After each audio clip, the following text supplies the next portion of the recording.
The power of direction, the power of purpose.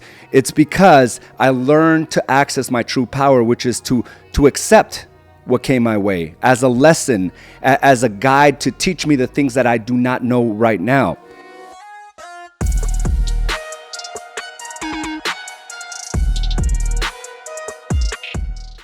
Welcome to another episode of Mindset Mastery. I am your host, AZ Araujo, and I have a very personal and interesting topic that I want to talk to you about today. And the name of it is Achievements and Misfortunes. And there's different ways that we've heard this, right? We've heard it through ups and downs, wins and losses, victories and defeats. We've heard highs and lows, successes and failures, triumphs and tragedies. And, it all comes down to the same thing, right? That, sometimes what we plan for isn't necessarily what we end up getting. It's not always the result we want. In fact, it sometimes creates havoc and unhappiness. It creates misery and sadness. There's a lot of things that happens in our lives that are unplanned. And it's one of these things where, I've learned over the years that, yes, I have the power to choose what I want to create.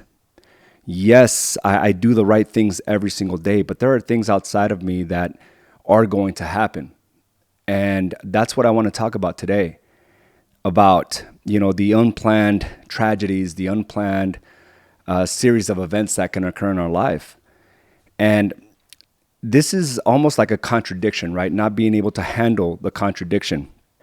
Anytime we have a plan for something and there's a disappointment that follows suit, this is where I would sit for many years, many days, months, and even years, replaying that situation, hoping and wishing it was different, right? And it's one of these things where, I put myself in a position every single day to try to avoid these hardships or tragedies from happening in my life. If I could control most things, I want to be able to do that. But like I said, there are things that will happen that is outside of us. It just is, right? And one of the things is, if I were to ask somebody, will there be a hardship or tragedy in your life? Yeah, we decide, right? We all decide. We create our own choice of reality. But what if it does happen, right? And the whole point of this is to hopefully be in a situation where it doesn't happen, but what if it does? And unless it does, right? And that's the thing, that's the key to everything, that we can decide that it will not happen unless it does. All right, we can choose and do the right things for it not to happen. We can want and desire for things not to happen unless it does. And that's the key to life. And I think that's where the greatest expansion comes in life, is learning to live with it, right? Or to adapt with it, to accept the contradiction. It's the things that we want and the contradiction of getting the things that we don't want. It just is. And I remember reading a book a while back, The Power of Now by Eckhart Tolle. And for me, as I was trying to develop my self-awareness, my wisdom, being able to cope with my own destructive behaviors, with my own dysfunctional behaviors, I seek guidance from books. I seek guidance from coaches and mentors. And one of the things that I remember reading off this book is said that the present moment is sometimes unacceptable, unpleasant, and awful. And if you think about what you've been through or are currently going through, it may feel that way. It's unacceptable, unpleasant, and awful. It's an absolute contradiction to what we want in our lives. And he goes on to say, observe how the mind is labeling it and how the labeling process is sitting in judgment, which creates pain and unhappiness. So because it is a contradiction, we're sitting there dwelling in this space. And I'll tell you why I came up with this subject today and why it's so important that we're able to reflect and learn our own lessons on how to be able to move forward. Accept, then act, right? He says, okay, to be in that situation, we have some choices, right? It's to accept and then act. Whatever the present moment contains, accept it as you had chosen it.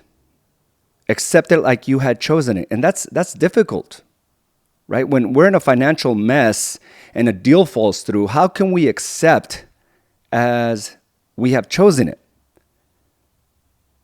We want to dwell in that place. We want to sit there and start blaming others, start blaming our clients, start blaming the mortgage loan officer, start blaming the other agent, the buyer, the seller. Like we want to put this all, the blame and all this unhappiness on others because we needed that check. But here, reading this is accept it as you had chosen it, not against it. Make it your friend and not your enemy. And he goes on to say, this will miraculously transform your entire life. And I start thinking about that, right? As I'm reading that, and I learned to really like bring it within myself and realize like I've been in this situation many times before, and to feel the power that I have today, the power of direction, the power of purpose. It's because I learned to access my true power, which is to accept what came my way as a lesson, as a guide to teach me the things that I do not know right now. And understanding that with that newfound knowledge, I can now proceed on the path of growth and expansion, which is something I couldn't have realized without this one thing alone, without this disappointment, without the hardship, without the tragedy. I could not be the person I am today if I did not learn to accept what is. And, you know, it's hard to say, well, how can I treat it as my friend? How could I treat this as something that I chose? If you keep going, if you keep moving forward and learn from those from that tragedy or from that issue, you begin to see the world in a different light. You begin to use it as a form to continue to move forward and to be able to see moves ahead than what you were before. Almost like a matrix, right? Where you're able to see certain things and certain actions start aligning towards, the contradiction, where you're able to beat it at that point because you're able to see things you couldn't before. And that's why they say you should learn your lessons, right? One time. Not continue to learn the same lessons over and over and over again, because you're avoiding the series of events that puts you in that situation over and over again. But when you learn that lesson, you become aware of it and accept it. Now you're able to see the patterns and to be able to take a step back and say, oh, okay, I know where this is going. I know how this ends up. And that gives you the advantage. That gives you a sense of power. That's called wisdom. So you can avoid that hardship again. And with anything that we face, Eckhart Tolle mentions that there's 3 options to be able to move forward from this. And this could be anything. It could be removing yourself from the situation. 2, you have the opportunity to change the situation. Or 3, you can learn to accept it. But those are the only 3 options. It doesn't say about sitting there and dwelling on it, stressing on it, losing sleep over it. It doesn't mean you stay in this place of hopelessness and sadness. It means you develop the coping skills to be able to move forward.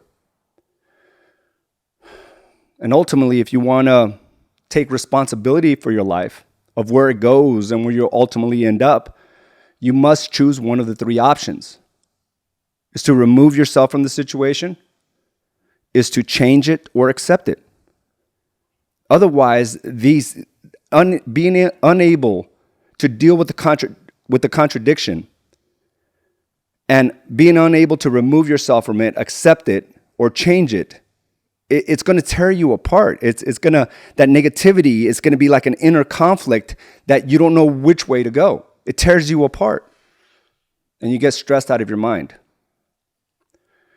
And one thing that I remember reading, it says that stress is caused by being here when you're wanting to be there. Stress is caused by being here, your present situation, when everything about you wants to be somewhere else or there. And as I'm journaling this morning, as I'm trying to wrap my mind around the emotions I felt over the last 3 days, I realized that our inability to handle a contradiction can create addictions. Let me say that again. Our inability to handle a contradiction can create an addiction. And this week I learned that my cousin, I would consider him my childhood friend, my cousin and friend. He passed away. He's only 2 years older than me. He passed away, taken off life support this week. And if you recall, I don't really bring up this cousin. And the first time that I did bring him up was about 3 or 4 weeks ago, which is the irony of it all, right? And he was a big influence in my life for the time he was in it, right? Or where we interacted, because I didn't know him as an adult. We definitely had different lives after 17. After the tragedy with my own life, where I almost lost my life, bled out due to a drive-by accident, a drive-by shooting at a house party.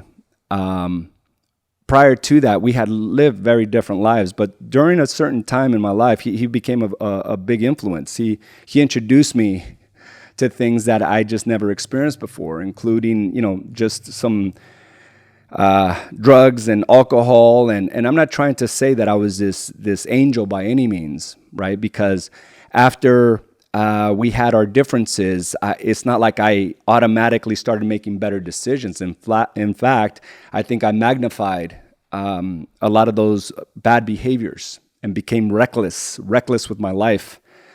He chose a different path as well. He chose to isolate himself and go deeper into drugs and alcohol. We lost touch for many years. And both of us faced some major tragedies that could change the scope of our future, and did change the scope of our future. We both were leading to this life of destruction, where there was no growth or expansion. The decisions I was making was going to leave me in this place of despair. It just was. You can't make the bad decisions and get good outcomes from that. It just gets progressively worse. You're chasing a high per se, right? A sensation that you felt prior, and you're wanting to relive that moment. And that's what I did. I mean, I was out there, just partying it up and making decisions that I would never make to this day. A lot of this came from just seeking that euphoria. And there's different ways to seeking relief maybe. And, it's one of those things where my cousin, we grew up in the same neighborhoods in Central Phoenix, and literally 2 blocks away.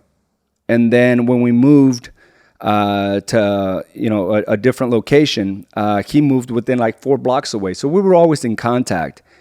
And it just shows the difference, the vast difference of what choices can lead up to when we face these tragedies. I think we all learn lessons, or we all have to face tragedies or disappointments in our lives, and some of them face it with our lives. Some of them face it with the memory that keeps on reliving itself over and over again.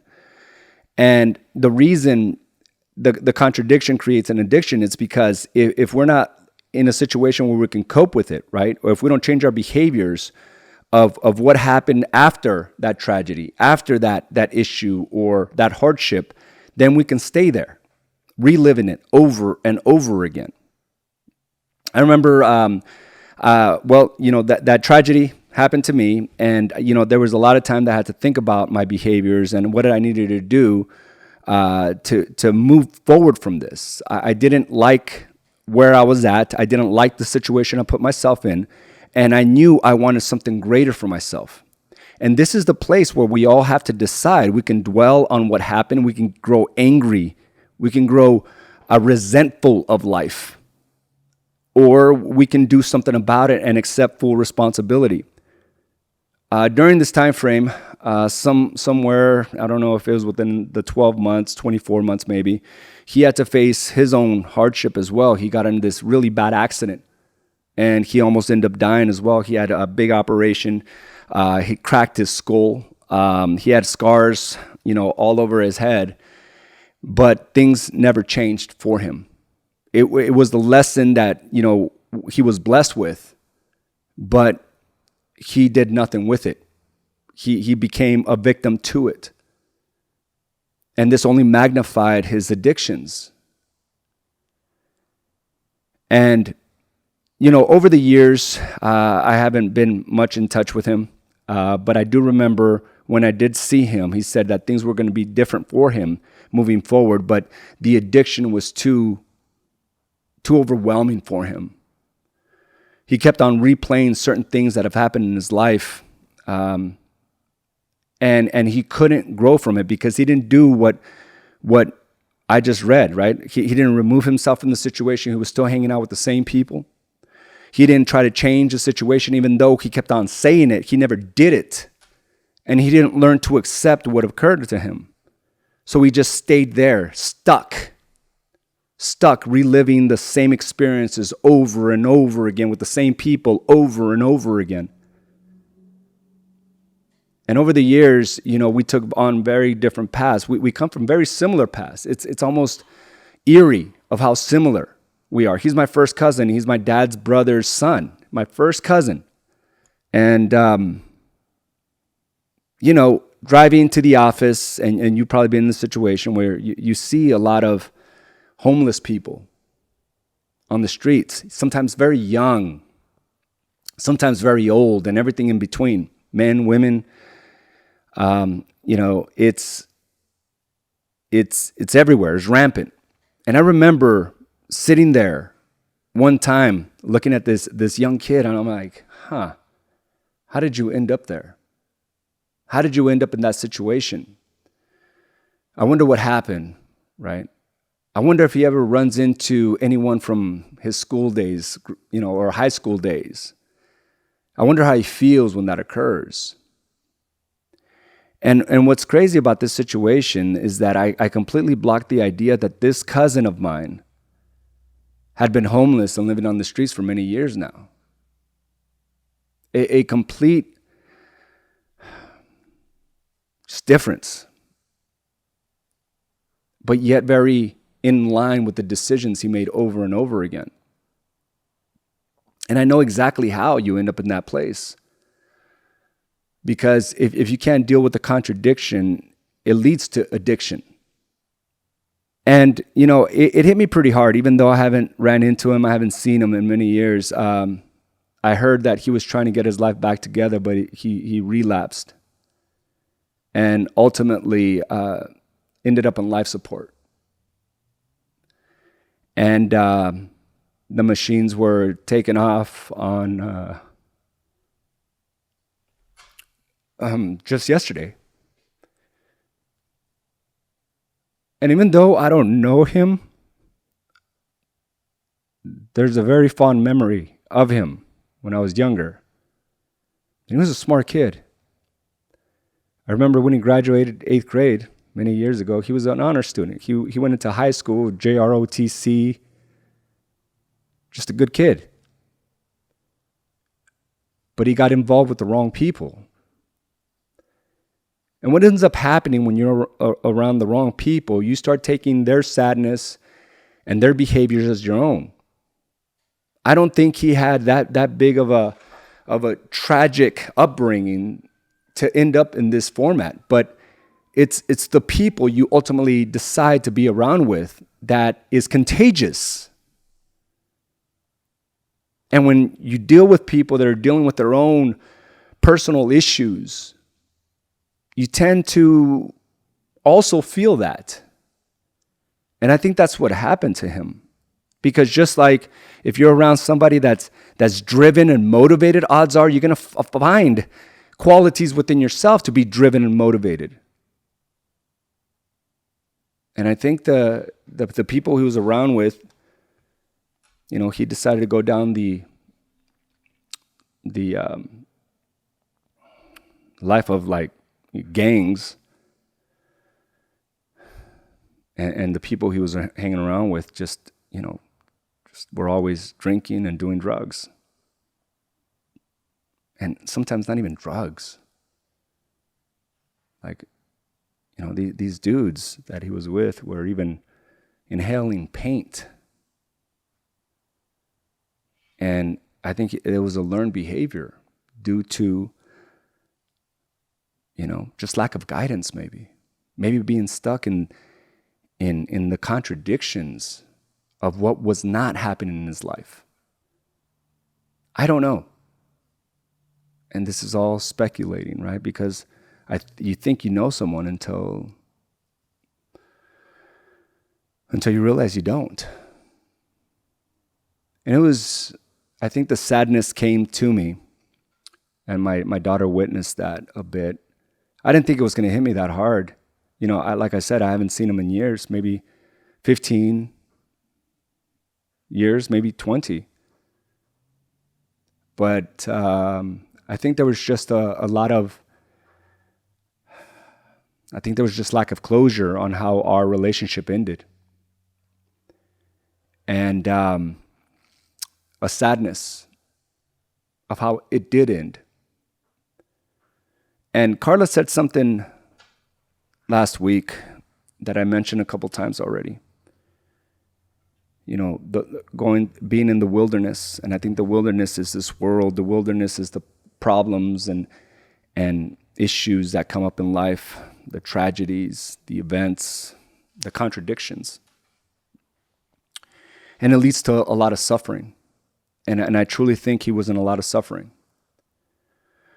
And without being able to deal with the pain and stress, it leaves you in this place of hopelessness. And she said, when you're in the wilderness, the suffering will end. The suffering will end at some point. And it sounded pretty morbid at the time she said it, but it's very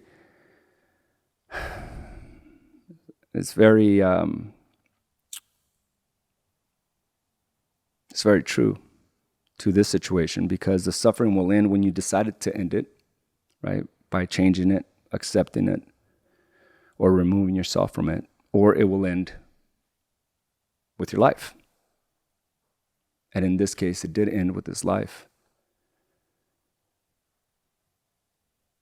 And one of the things that I started thinking about was, the complete polarities of our lives. And there's this guilt that I feel inside. Not to say I could have changed anything that he did, but it's unfortunate when we don't find our stride, when we don't find a way through it, understanding that none of this was done to hold you back. None of it was done to cause you extreme pain for you to stay in it and live with it for the rest of your life. There's a reason. And the only way to find out that reason is to keep moving forward. Is to realize that life is full of surprises. And not to try to change the contradiction, but to accept it.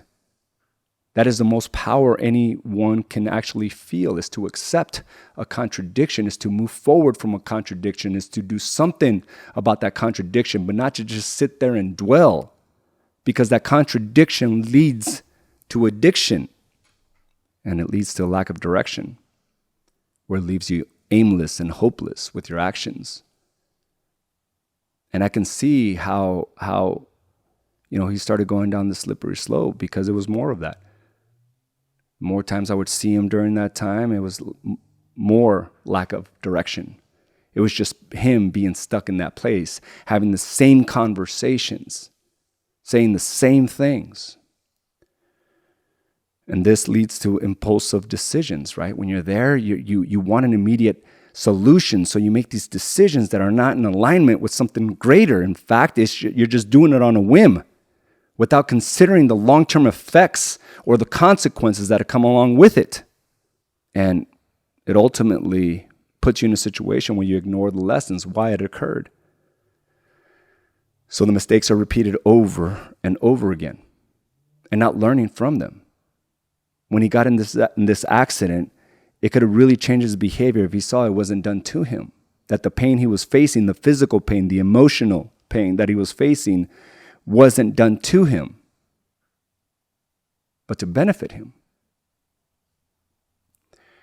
And when you ignore these lessons, as he did, he started isolating himself. And in fact, his dad and his mom hadn't seen him in years because he went down this deep rabbit hole where he was so ashamed of the person he was and the person he became that he just isolated himself. And when you're in this isolation, it just loops back to giving you more lack of direction. Again, going into the impulsive decisions and ignoring the lessons. So it's this cyclical loop, it's this karmic loop of just dysfunction and despair. And as you go through this and you start facing more and more hardships, you start giving up easily and finding ways to cope with it, right? Which is not the healthy ways. Coping with it through drugs or alcohol, and some people even use food as their addiction and they have no idea. And I didn't think that this was going to impact me the way it did. Where I did get a little emotional driving home from picking up my daughter from her volleyball practice. And she's only 14. She's so wise. She's such a wise little girl. And so I was able to discuss this with her. I told her how we grew up. I had a chance to kind of share the good times we had, the laughs we had, the experiences we had. And me as a dad, there's always lessons to the choices, right? To the choices that we all have, and we ultimately create the life we want, regardless of the tragedies, regardless of the obstacles, and learn to accept what is, right? And I got a little emotional, and she saw that. She sends me a text later on that day, and I'm going to share it with you. I should have probably brought my glasses here, so that to hide any tears that may come down my face. But she says, "Love you, Dad. Thank you for being such a good dad. I'm so sorry that you lost your childhood best friend, and losing anyone is never easy. I didn't know him, but my heart was breaking when you were telling me his story. Seeing my dad shed a tear makes me cry an entire ocean, but letting your emotions out is always so important, and I'm glad you did. I love you so much, Dad. I couldn't have asked for a better father than you. I'll make sure to pray for you tonight. Love you." That one touched me to the core. It gets me thinking, like, what could have been if I would have just stuck in my dysfunctional patterns and behaviors? What life I could have given up? What beauty I would have avoided? And it's all a choice. It's always been a choice. And what you decide to do today is putting you closer to those big dreams, big goals, big wishes you've been thinking of. And we just got to allow time to take its course. We got to understand that living with those contradictions will give us the greatest power in creating the life we've always wanted. I know this was a little bit more of a different tone that you would normally get from Mindset Mastery, but I think the lesson is to understand that it is always a choice. And I'm just happy. I'm happy that I have the life that I have. And I'm also saddened by the life that he chose to have. But all I can do is continue to deposit towards what I envision, and that's all you can. Guys, I want to thank you for joining me for this episode of Mindset Mastery. Have a great day, and I will talk to you soon. Bye now. Thank you for joining us for this episode of Badass Agents Podcast, brought to you by AZ & Associates and Do the Work Coaching and Consulting. You can watch this and other episodes by subscribing to our channel on YouTube or by visiting us directly at badassagents.com. And of course, you can listen to this episode and many others on your preferred podcast provider.